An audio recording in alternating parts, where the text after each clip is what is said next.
Ya, Assalamualaikum warahmatullahi wabarakatuh. Kami dari kelompok 9 akan mempresentasikan materi kami, yakni ilmu munasabah dalam Al-Quran. Pengertian munasabah. Munasabah sendiri yakni berasal dari kata nasaba yunasibu, yang mana berarti dekat, serupa, mirip, dan rapat. Kesamaan kata munasabah dapat mengacu pada 3 kata kunci, yaitu al-muqarabat, yakni berdekatan, al-musyakalat, yakni kemiripan, dan al-irtibat, yakni bertalian. Adapun secara istilah, munasabah berarti pengetahuan tentang berbagai hubungan di dalam Al-Quran, yang mana lebih rincinya dapat dijelaskan bahwa munasabah adalah usaha pemikiran dalam menggali rahasia hubungan antara ayat atau surat dalam Al-Quran itu sendiri. Adapun menurut Hadi Abu Bakar Ibnu Arabi mengemukakan, munasabah adalah pengetahuan tentang segala sesuatu yang mempunyai hubungan antara ayat satu dengan ayat lainnya, sehingga semuanya menjadi seperti satu kata yang maknanya serasi dan susunannya teratur. Macam-macam munasabah. Macam-macam munasabah ada 7, yakni A. Munasabah antar kata dengan kata dalam satu ayat. B. Munasabah antara ayat dengan ayat dalam satu surat yang sama. C. Munasabah antar ayat dengan ayat dalam surat yang berbeda. D. Munasabah ayat akhir surat dengan awal surat yang berbeda. E. Munasabah antara nama surat dengan isi kandungannya. F. Munasabah antara awal dengan akhir surat yang sama. G. Munasabah antara kelompok ayat dan kelompok ayat berikutnya. Secara garis besar, bentuk munasabah terdapat 2 macam, yakni munasabah antara surat dan munasabah antar ayat.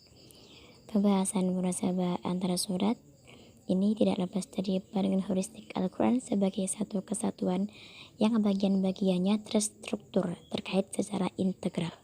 Dan pembahasan tentang munasabah antara surat ini dimulai dengan memposisikan Al-Fatihah sebagai ummul kitab.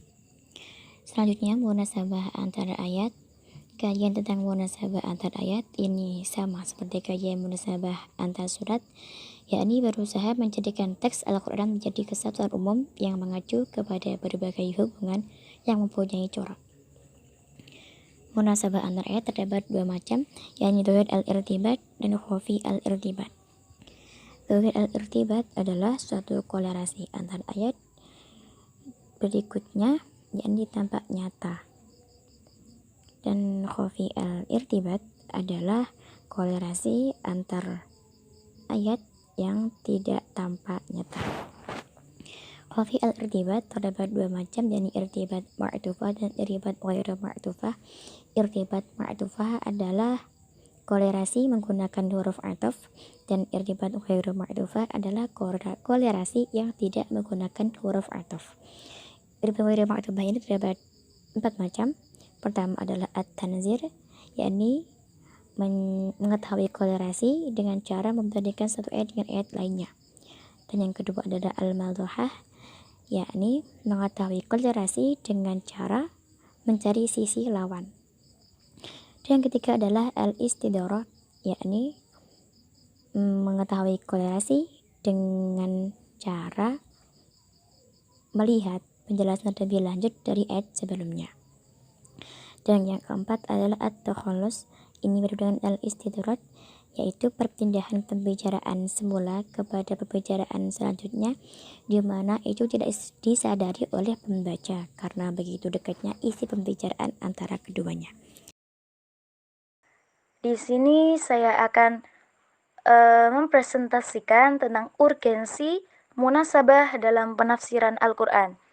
Ilmu munasabah dalam Al-Quran memiliki urgensitas sangat signifikan dalam proses pemahaman dan pendalaman maksud dan pesan dalam setiap ayat dan surat yang Allah turunkan kepada manusia melalui Nabi Muhammad SAW.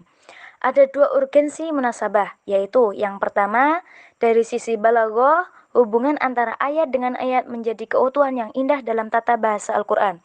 Yang kedua, yaitu memudahkan orang dalam memahami makna atau surah. Dengan demikian yang dapat kami presentasikan. Wassalamualaikum warahmatullahi wabarakatuh.